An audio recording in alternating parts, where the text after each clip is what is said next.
Hi everyone, this video is regarding SolidWorks API automation and customization demo file. I'm going to send this demo file to you, which you can test it in your system. I'm going to show you how to run it in your system now.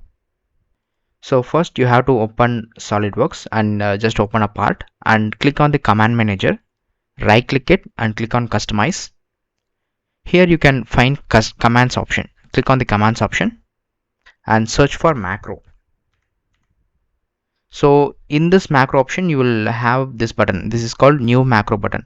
Just select this, drag and drop at your command manager, and here you will get a window.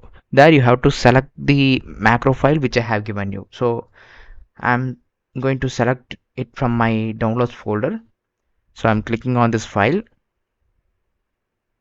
So now this tool is loaded. So I'm clicking on OK now. So now you can see the new button is added. Now click on OK. Okay, now I'm just going to click on this macro button.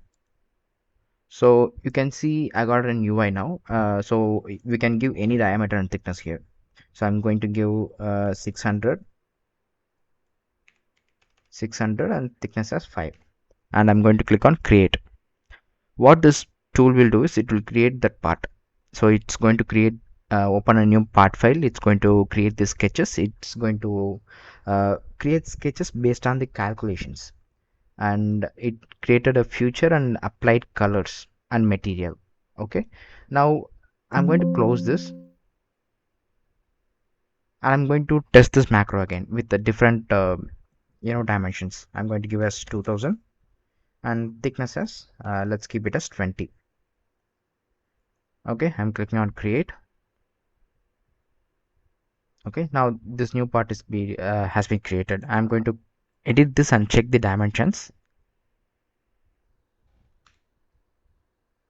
and I'm checking this length. You can see that we have given the diameter as 2000, and you can see the radius is 1000 now, and you can see the thickness is 20.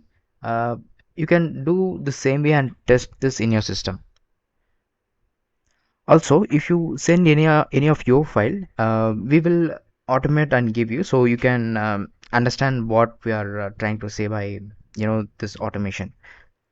uh, thank you for your time. Hoping to see you again soon.